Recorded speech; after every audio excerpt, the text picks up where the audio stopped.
Hello मंडळी, नमस्कार. स्वागत आहे तुमचं आपल्या चॅनलवर अजून एका नवीन व्हिडिओमध्ये. मी वर्षा राणी चौधरी, तुमची एक नवीन मैत्रीण आणि एक नवीन शेतकरी. तर आज फवारणीचं काम केलेलं दुपारपर्यंत आणि ब्लॉगला स्टार्टिंग आता 4 वाजता केली. तर शेतातच होती, मग शेतातलाच व्हिडिओ काढला. पण आता म्हटलं तो मोठा होऊन जाईल व्हिडिओ, म्हणून दुसरा व्हिडिओ काढायला घेतला. तर तो फोन आहे ना, त्याची चार्जिंग झाली खूपच कमी, म्हणजे काहीतरी 10% का काहीतरी चार्जिंग राहिली. मग माझ्या जुन्या फोनमध्ये परत ते घ्यायला चालू केलं आहे मी आजचा. तर परत एकदा शेतामध्ये जायचं आहे. जो व्हिडिओ आहे तो पूर्ण करायचा आहे जाऊन, आणि ड्रिचिंगचं पण काम राहिलेलं आहे माझं. तर दुपारी आल्याच्या नंतर आहे ना, जेवली. इतकी भूक लागली होती, बेकार भूक लागली होती. पण किती पोटभर जेवली ना तरी पण आहे ना, असं छान फ्रेश झाली. मेकअप केला मस्त. मेकअप नाही म्हणजे नटाफटा असतो ही, याला मेकअप नाहीत म्हणत. तर असं चांगलं फ्रेश झालं ना की मला चहा करून प्यावा वाटतो का काय माहिती. तर या चहा प्यायला तुम्ही पण. चहामध्ये चहा पावडर थोडी जास्त झाली, म्हणजे आटला माझ्याकडनं तो चहा.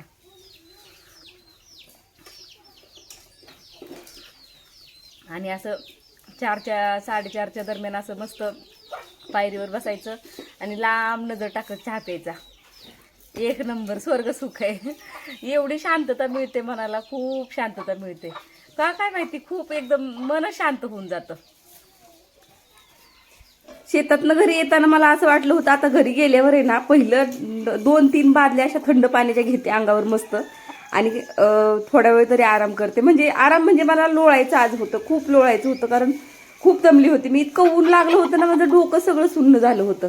पण घरी आल्यावर आंघोळ केली, जेवण केलं, थोडा चहा करून पिली, आणि मोबाईल घेतला आणि मोबाईलवर कमेंट्सला रिप्लाय देत बसली. पण ती त्यात कसं 4 वाजले मला ते समजलंच नाही. 4 वाजून थोडा वेळ झाला होता अजून वरती.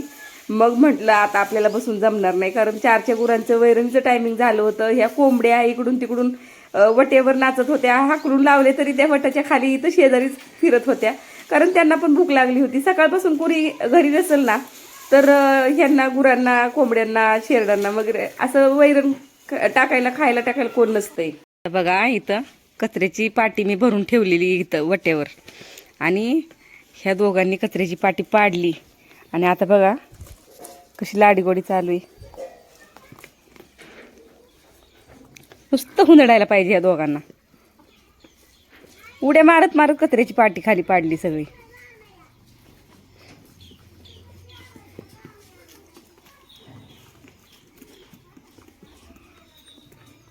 पायरीवर चढतील, पायरीवरून खाली उतरतील, पायरीवर चढतील, परत पायरीवरून खाली उतरतील.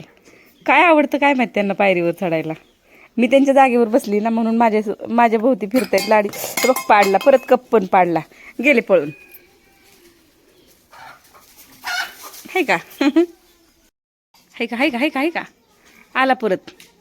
एक थांबलाय तिकडं मम्मी जवळच, आणि एक आला इथं परत. गट्ट्या हे का कसं बघते. आलाच आलाच. गट्ट्या ए गट्टू, आता बाजूवर चढणार.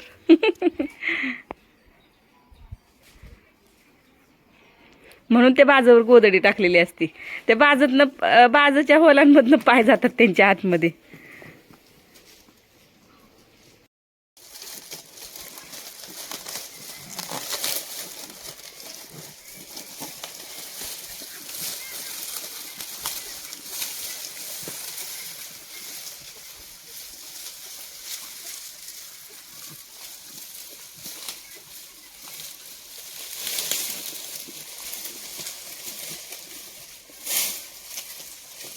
मोबाईलवर मी कमेंट्स वाचल्या ना सगळ्या, तर काय सांगू तुम्हाला, इतकं भारी वाटलं ना मला. खूप छान वाटलं. म्हणजे मी तुम्हाला सांगू का, की मला असं कमेंट्स येतात ना, की तुम्ही खूप कष्ट करताय ताई, असं तसं हे ते, खूप काम करता. तर असं काही नाही की मी खूप कष्ट करते, मी खूप काम करते म्हणून मी दाखवते. माझ्यापेक्षा गावाकडच्या महिला अजून खूप कामं करतात, खूप कष्ट करतात. पण त्यांना एवढंच आहे की त्यांच्याकडं हा प्लॅटफॉर्म नाही आहे तुम्हाला दाखवण्याचा, आणि माझ्याकडं मी हा प्लॅटफॉर्म निवडला की तुम्हाला मी दाखवावं. सोशल मीडियावर, नाहीतर माझं काम त्यांच्या पुढे शून्य आहे. त्या खूप कामं करतात. आणि मला तर एक ताई म्हणजे मी कधीतरी दाखवल त्यांना आवडलं तर बरं का, तर तसं तर त्यांचा मला फोन वगैरे असतो सारखं. आणि मला त्यांच्याकडूनच म्हणजे इन्स्पायर होते मी, की त्या मला म्हणतात नेहमी, मी कुठल्याही कामाला घाबरते, माझ्याच्यानी होईल का, मला एवढं करणं जमल का, कधी केलेलं नाही ना हो त्याच्यामुळं. पण काय म्हणतात ना, आपल्या पाठीमाग माझ्या डोक्यावर सद्गुरूंचा हात आहे की काय आहे, म्हणजे हात आहे की काय असं नाही मला म्हणायचे, हात आहेच. समर्थांच्या आशीर्वादाशिवाय मी हे सगळं करू शकले नसते, कारण मी खूप अडचणींमधून बाहेर निघलेली आता. आणि आता मला एवढं समाधान वाटतं ना, की माझ्या जागेवर कोण असतं ना दुसरं, तर ते मला आता काही तर सांगायचं नाही, की मी खूप कठीण परिस्थितीतून आता हे दिवस बघते आणि खूप छान वाटते मला. तर मी पण मला तरी सुद्धा ना, मी त्या परिस्थितीमध्ये तर मला असं वाटायचं की याच्यातून बाहेर पडण्याचा मार्गच नाही. पण आपण म्हणतात ना, आपल्या डोक्यावर सद्गुरूंचा हात असेल तर मार्ग मिळत जातात आपल्याला. तर तसेच मला मार्ग मिळत गेले आणि आता मी खूप छान दिवस बघते. आणि त्यातमध्ये तुम्ही मला इन्स्टाची फॅमिली असेल, यूट्यूबची फॅमिली असेल, एवढी छान छान लोक जोडली गेलेलीत ना. एका यूट्यूबरचं म्हणणं होतं बघा, की तुम्ही प्रयत्न करत राहा, व्हिडिओ टाकत राहा रोज. एवढ्या पूर्ण इतक्या मोठ्या देशामध्ये आपल्या कुठेतरी अशी लोक असतीलच की तुमच्या विचारांचे असतील. तर खरंच तुमचे खूप खूप आभार बरं का, की मला माझ्या विचारांची तुम्ही लोक भेटली. म्हणजे ही जी काही माझी फॅमिली तयार झाली ती सगळी माझ्यापैकीच एक आहेत असं मला वाटतं. आणि मी त्या ताईंचं मी सांगत होते तुम्हाला, की त्यातमध्ये त्या ताई मला भेटल्यात ना, ओळखीच्या होत्या, ना कुठल्या नात्यातल्या, ना कुठल्या रक्तातल्या, फक्त एक ओळख झालेली. आणि त्या मला एकच शब्द बोलले, त्यांच्या म्हणजे काम करण्याच्या पद्धतीतून तर मी खूप काही शिकत असते. म्हणजे माझं कुठल्याही कामात अडकलं ना, की मी विचार करते की त्या काय करत असतील, त्या कशा करत असतील, आणि मग मी माझा आलेला सगळा कंटाळा जातो बरं का. पण त्या मला जे शब्द बोलल्या होत्या ना, त्या मला म्हणल्या होत्या, राणूताई तुम्ही एवढीशा कामाला घाबरता, मला तर किती काम असतंय हो, अजिबात घाबरायचं नाही. रोज तुम्ही 2 तास मन लावून आपलं आपलं काम केलं का नाही रानातलं, तर लेबरच्या मागं लागायची गरज नाही पडणार तुम्हाला. आणि एवढं म्हणजे हे पण होणार नाही, लोड पण होणार नाही तुमच्या मागं कामाचे. तर तेच मी लक्षात ठेवून मी माझं जेवढं होईल तेवढं घरचे घरीच करण्याचा प्रयत्न करत असते. तर आज मी जी फवारणी केली ना, 60 रुपयाला एक पंप आहे फवारायला. 2 पंप फवारायचे 120 रुपये तर द्यावेच लागले असते लेबरला. पण ते 120 रुपये देऊन का होईना, पण तेवढ्या 2 पंपासाठी बाहेरचे लेबर कोणी येत नाहीत बरं का. खूप खूप अवघड आहे लेबर भेटणं. आणि म्हणजे काम करणारी, असं मजुरीला जाऊन काम करणारी लोक आता कमी राहिलेत.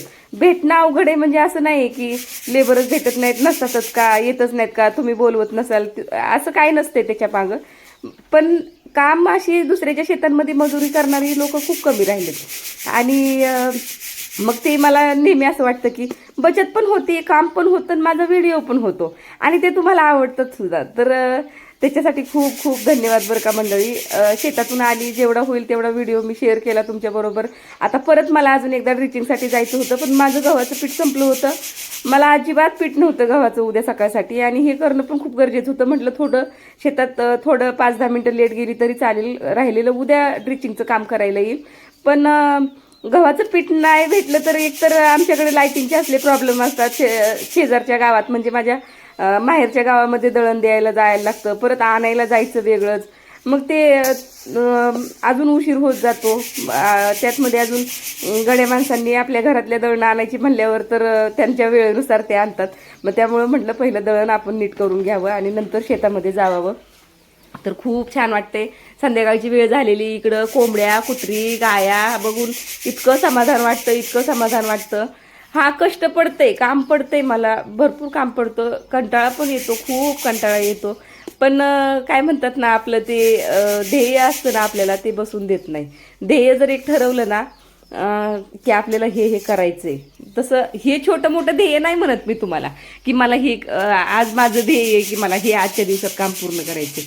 तर माझं ध्येय खूप मोठं आहे, आणि मी जसं जसं करेल तुमच्याशी शेअर करेलच. मी जसं जसं काय काय करत जाईल ते तुम्हाला माहिती होतच राहील. तर माझे इन्स्पिरेशन तुम्ही तर सगळे आहातच बरं का. पण मला आजूबाजूला पण मी जेव्हा सगळीकडे नजर टाकते ना, सगळ्यांकडे बघते ना, कोण किती काम करतं, कुणाचे विचार कसे आहेत, कुणाचं म्हणजे सगळं काही हावभाव सगळ्यांचे मी नोटीस करत असते ना, तर त्याच्यातून मला हे सगळं शिकायला मिळतं बरं का. आणि मी त्याच्यातून खूप काही घेत असते. मी बोलणं कमी आणि विचार जास्त करते आणि त्याच्यामुळेच माझ्यात थोडा फरक आहे आणि त्याच्यामुळेच तुम्ही पण माझं कौतुक करता. तर मंडळी, आजच्या व्हिडिओमध्ये एवढंच. व्हिडिओ आवडला तर लाईक शेअर कमेंट करायला विसरू नका. भेटूया पुढच्या व्हिडिओमध्ये. तोपर्यंत बाय. जय महाराष्ट्र.